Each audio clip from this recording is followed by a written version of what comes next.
Hello friends, आप देख रहे हैं आपका चैनल शेयर बाजार विद आयुष। और दोस्तों बात करेंगे इस वीडियो में टाटा मोटर्स के बारे में। तो दोस्तों टाटा मोटर्स आज रिजल्ट के बाद हमको करेक्ट होता हुआ दिखा। ऑलमोस्ट 50 रुपये की भारी गिरावट हम कह सकते हैं आज के दिन हमको टाटा मोटर्स में देखने को मिली। टाटा मोटर्स में नो डाउट देखिए एक बहुत अच्छा मूव देखने को मिला। बट जो मैंने कल बात कही थी कि नो डाउट दोस्तों जो कंपनी की कमेंट्री है उसको मार्केट पसंद नहीं कर सकता है। और डेफिनेटली दोस्तों आज वही हुआ, जो कंपनी की कमेंट्री हमको आती हुई देखने को मिली रिगार्डिंग Q2 एंड Q3, जो इन्होंने स्पेसिफिकली देखिए जेएलआर को लेकर का है। तो ये बात ध्यान रखिएगा, जेएलआर सबसे बड़ा चंक है, राइट। तो जो जेएलआर को लेकर कहा गया है कि Q2 Q3 में जो डिमांड है वो सबड्यू रह सकती है। सो आई थिंक ये एक ऐसा फैक्टर है जो डेफिनेटली हम कह सकते हैं आज रोल प्ले कर गया और जिसके कारण दोस्तों को गिरावट देखने को मिल गई, राइट। और इससे पहले भी जैसे मैंने कहा था कल के वीडियो में भी, जिस तरीके का दोस्तों जो डेटा निकल कर आया जुलाई की सेल्स का, राइट, वो भी आप समझ सकते हैं कि डेफिनेटली डिमांड के अंदर हमको उतना पिकअप देखने को नहीं मिल रहा है, बल्कि डिमांड थोड़ी सी अब नीचे जाती हुई दिख रही है, राइट। सो ये एक सबसे बड़ा रीज़न है जिसके कारण दोस्तों आज पूरा ऑटो सेक्टर नीचे था, मार्केट नीचे था। और डेफिनेटली दोस्तों रिजल्ट्स का भी इंपैक्ट जो है वो हमको आज टाटा मोटर्स पर पड़ता हुआ देखने को मिला। करीबन दोस्तों आज 1120 पर ओपन हुआ, बिल्कुल आज खुला भी नीचे ही था। 1120 का हाई यानी ओपन एंड हाई सेम था, एंड ओवरऑल 1090 का दोस्तों दिन का लो है। और अगर 1095 पर शेयर बंद हो रहा है तो बिल्कुल दिन के लोस के करीब हमको स्टॉक में आज ट्रेड होता हुआ दिखा है। ये बात साफ साफ नजर आती है, राइट। अब दोस्तों सबसे पहले हम समझते हैं यहाँ पर कि ब्रोकरेजेस ने क्या कहा, राइट। ब्रोकरेजेस का रिपोर्ट क्या निकल कर आया कंपनी को लेकर, हम सबसे पहले तो ये समझते हैं। सो देखिए सबसे इंपॉर्टेंट बात अगर यहाँ पर हम ब्रोकरेज की करते हैं तो शुरुआत करते हैं for Tata Motors India business with CV set to remain flat and PVs growing in single digit. The key driver of EBITDA growth would be improving margins in the EV business. ये दोस्तों ICICI securities ने कहा।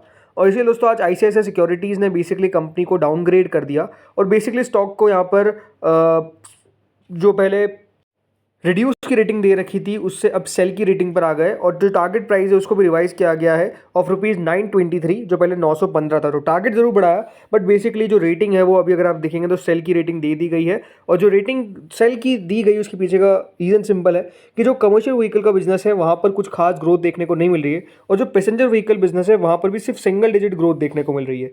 तो यही दोस्तों brokerage को लगता है कि डेफिनेटली पॉजिटिव नहीं है, इसलिए टारगेट को 915 कर दिया गया। इसके अलावा दोस्तों ग्लोबली उनका ये भी कहना है कि जिस तरीके से एक सबड्यू ग्लोबल डिमांड देखने को मिल रही है और जिस तरीके से मार्जिन्स की हेडविंड्स देखने को मिल रहे हैं जेएलआर के अंदर, इसका भी असर पड़ सकता है। क्योंकि जो सप्लायर बेस्ड कंस्ट्रेंट है, राइट, सप्लाई मतलब ये बात ध्यान रखिएगा वहाँ पे सप्लाई का इशू देखने को मिल रहा है, बिकॉज वहाँ पर भी कुछ बार बार ऐसी खबरें निकल कर आ रही है, राइट। तो उसके कारण हम कह सकते हैं कि जेएलआर पर भी इम्पैक्ट पड़ता हुआ नजर आएगा। इसके अलावा एक और ब्रोकरेज दोस्तों यहाँ पर जो है मोतीलाल ओसवाल फाइनेंशियल सर्विस, उन्होंने क्या कहा, demand moderation in its India CV and PV business raises concerns about Tata Motors ability to sustain the current level of profitability going forward. बस मतलब उनका सीधा जो बात है वो यही है कि कंपनी अपने इस प्रॉफिटेबिलिटी को अगर मेंटेन कर पाएगी तो पहली बात तो कैसे कर पाएगी, क्योंकि डिमांड अगर इतनी देखने को नहीं मिलेगी तो इतना जो कंपनी की ग्रोथ है और जिस तरीके से कंपनी की प्रॉफिटेबिलिटी है वो मेंटेन नहीं रह सकता है। इसीलिए दोस्तों जो टारगेट है वो करीबन 1025 का स्टॉक के अंदर कर दिया गया है, राइट। इसके अलावा देखिए एक और ब्रोकरेज ने क्या कहा, उन्होंने कहा कि जो कंपनी का EBIT मार्जिन गाइडेंस है वो करीबन 8.5% का है, क्योंकि Q2 Q3 के अंदर थोड़ी सी दिक्कत देखने को मिल सकती है क्योंकि शटडाउन है एंड फ्लड्स एट अ की एल्यूमिनियम सप्लायर। इसके कारण हो सकता है जो कंपनी की EBIT मार्जिन गाइडेंस है वो डेफिनेटली वॉल्यूम्स पर टिक जाएगी। और यही देखना है कि कितना मार्जिन कंपनी का रहता है, जैसे कि जो लैंड रोवर कॉन्ट्रीब्यूशन है वो स्पेसिफिकली देखने वाली बात होगी। इसलिए जो ब्रोकरेज है उन्होंने कहा है कि जो डिमांड चैलेंजेस है जो डेफिनेटली आ रहे हैं जो मार्केट्स जैसे यूरोप और चाइना के अंदर और US मार्केट के अंदर, वो डेफिनेटली स्ट्रॉन्ग है। इसलिए जो यहाँ पर कंपनी की ऑर्डर बुक है वो करीबन 1,04,000 के आसपास देखने को मिली जो इन Q1 FY25। इसलिए दोस्तों यस सिक्योरिटीज़ ने यहाँ पर जो टारगेट प्राइस दिया है वो करीबन 1240 का स्टॉक पर दिया है। तो ये ब्रोकरेज जो डेफिनेटली दोस्तों आपको करंट लेवल से ऊपर के लेवल्स हमको देती हुई नजर आ रही है। करीबन 1240 के टारगेट जो है वो बेसिकली दिए गए हैं यस सिक्योरिटीज़ के द्वारा, राइट। इसके अलावा नुवामा ने क्या कहा, तो देखिए उन्होंने कहा कि order book exhaustion and a high base should drive growth moderation ahead. ये नुवामा ने कहा besides a muted showing in India CV is likely due to loss of share to railways, slow down in infra spends and high base launches augur well for the PV division it's set while suggesting a target of 1010। मतलब इनका साफ साफ कहना है, आप देख सकते हैं कि जो कमर्शियल व्हीकल बिजनेस, मतलब अगर आप सारी ब्रोकरेज की एक बात समझेंगे तो यही है कि देखिए कमर्शियल व्हीकल बिजनेस को कंपनी कितना बढ़ा सकती है, ये कंपनी के ऊपर देखने वाली बात है। बिकॉज यही ऐसा धंधा है जो डेफिनेटली उतना अच्छा नहीं कर रहा है। पैसेंजर व्हीकल्स में जो कंपनी की नई लॉन्च है अगर वो डेफिनेटली बढ़िया कर सकती है, इसीलिए नुवामा ने करीबन 1010 का टारगेट दिया है। जेएम फाइनेंशियल ने क्या कहा, जेएम फाइनेंशियल ने कहा कि जो यूएस और यूके मार्केट है वो डेफिनेटली अभी भी स्ट्रांग है, डिमांड एनवायरनमेंट है जो ईयू के अंदर मतलब यूरोप के अंदर ऑलमोस्ट म्यूटेड है। मैनेजमेंट ने साफ साफ कहा है कि मार्केटिंग स्पेंड्स हायर होंगे जिससे जेएलआर की ऑर्डर बुक आगे बढ़ सकती है। FY25 के अंदर जो इबिट मार्जिन है वो बेसिकली फ्लैट रह सकता है। ज़रूर देखिए एफसीएफ जो कंपनी का है वो काफ़ी स्ट्रांग है, राइट, और जिस तरीके से इन्वेस्टमेंट हो रहे हैं टुवर्ड्स इलेक्ट्रिफिकेशन एट जेएलआर, और company definitely net cash turn कर सकती है बाय FY25, इस प्रकार की एक्सपेक्टेशंस है। और जिस तरीके से डिमांड की बात कही गई है तो कंपनी ने उन्होंने यही कहा है कि मार्जिन्स बढ़िया रह सकते हैं। इसीलिए बेसिकली अगर आप देखेंगे तो यहाँ पे जेएम फाइनेंशियल ने 1200 का टारगेट जो है वो कंपनी के ऊपर दिया है। सो बहुत सारी ब्रोकरेज रिपोर्ट्स जो डेफिनेटली निकल कर आ रही है। अब सबके बारे में देखिए हम डिटेल में चर्चा नहीं करेंगे, आपको डायरेक्ट मैं सारे रिपोर्ट के जो भी टारगेट्स बता देता हूँ। जैसे कोटक ने क्या कहा है, कोटक ने देखिए यहाँ पे साफ साफ कहा है कि 1250 के टारगेट के लिए टाटा मोटर्स के अंदर उनको लेवल दिखते हैं कि 1250 तक ये शेयर जा सकता है।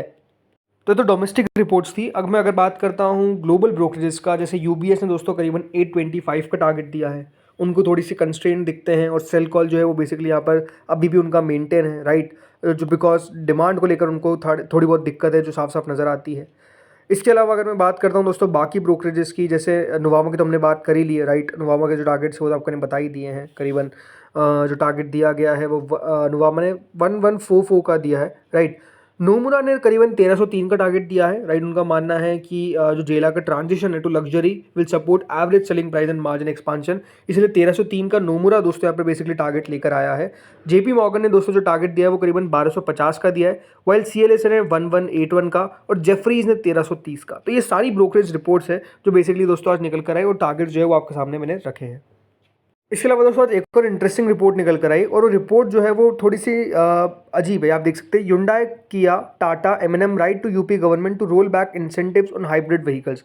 मतलब बेसिकली जो हाइब्रिड व्हीकल्स पे यूपी गवर्नमेंट ने दोस्तों इंसेंटिव अनाउंस किए थे, Hyundai, किया, टाटा और M&M ये चाहते हैं कि बेसिकली उसको वापस से ले लिया जाए। ये बेसिकली दोस्तों रिपोर्ट निकल कर आ रही है। अब ऐसा क्यों किया गया है ये आपको समझना पड़ेगा, राइट, क्योंकि उनका मानना है कि अगर हाइब्रिड व्हीकल्स को बहुत ज़्यादा इंसेंटिवाइज किया जाएगा तो जो प्रोग्रेशन इलेक्ट्रिक व्हीकल्स में देखने को मिल रहा है वहाँ पर कमी देखने को मिलेगी।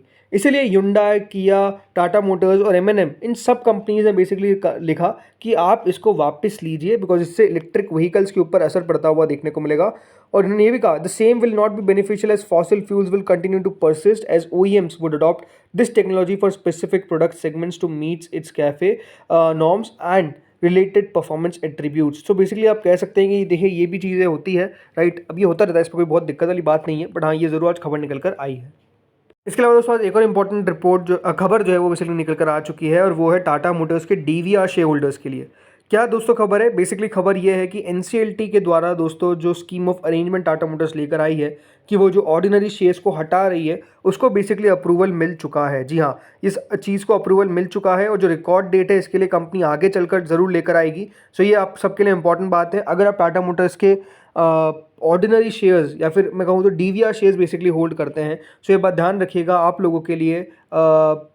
खबर यही है कि जो DVR शेयर्स है उसको कंपनी हटाने वाली है, और उसके बदले आपको टाटा मोटर्स के शेयर मिल जाएंगे, बट रेशियो इंपॉर्टेंट है जो ध्यान रखिएगा। और जो बेसिकली रेशियो है मतलब आपको 7 ऑर्डिनरी शेयर्स मिलेंगे किसके, टाटा मोटर्स के, जो 10 आप कंपनी के A शेयर्स रखते हैं, मतलब DVR शेयर्स रखते हैं। तो DVR अगर आपके पास 10 शेयर्स है तो उसके बदले आपको 7 शेयर्स जो है वो टाटा मोटर्स के मिल जाएंगे। तो अगर आपके पास उस रेशियो में नहीं है तो उस रेशियो में कर लीजिए, ताकि आपको देखिए सही तरीके से शेयर्स मिल जाएंगे। अदरवाइज बाद में देखिए कंपनी आपको पैसा दे देती है उसके बदले, उसमें भी कोई इशू नहीं है। बट हमेशा बात ध्यान रखिएगा, अगर जो लेकर आया जा रहा है, राइट, जो रेशियो लेकर आया जा रहा है उसमें बेटर रहता है कि हम शेयर्स कर ले, राइट। तो 10 शेयर आपके पास अगर यहाँ पर DVR के हैं तो उसके बदले आपको 7 शेयर मिलते हुए नजर आएंगे किसके, टाटा मोटर्स के। सो अब देखिए सिंपल सी बात है, टाटा मोटर्स ज़रूर आज काफ़ी गिरा है, लेकिन मैं आपको यही कहूँगा कि देखिए स्पेसिफिकली मार्केट्स अभी नो डाउट थोड़े से आज नेगेटिव थे। और जैसे मैंने कहा, अगर आप ब्रोकरेज का व्यू देखेंगे तो आप एक राय नहीं बना सकते, कोई अच्छा भी कह रहा है कोई बुरा भी कह रहा है, राइट। तो सिंपल सी बात है, मेरे हिसाब से देखिए अगर आपका व्यू लॉन्गर टर्म का है तो कोई दिक्कत वाली बात नहीं है। शॉर्ट टर्म में वॉलिटिलिटी रह सकती है। मेरे हिसाब से देखिए शॉर्ट टर्म में ये शेयर हो सकता है कि आपको 1050 तक भी नीचे गिरता हुआ नजर आ जाए, बट ये है कि हाँ 1050 के नीचे जाएगा ये मुझे मुश्किल लगता है। आज क्योंकि देखिए बाजार में गिरावट अच्छी खासी और अमेरिकन मार्केट्स में भी अभी गिरावट है, तो मंडे को भी सेशन कोई बहुत अच्छा तो देखने को नहीं मिलेगा, इस प्रकार की एक्सपेक्टेशंस लग रही है। बट अगर देखिए यहाँ पर रिकवरी हमको देखने को मिलती है तो स्टॉक एटलीस्ट 1100 रुपये के ऊपर बंद हो, ताकि बेस हमको क्रिएट जो होता हुआ नजर आ जाए। तो फ्रेंड्स, इस वीडियो में तो इतना ही था। होपफुल आपको वीडियो बढ़िया लगा होगा। अगर लगा तो लाइक कर देना, चैनल से पहली बार जुड़े सब्सक्राइब कर देना। Thank you friends watching this video.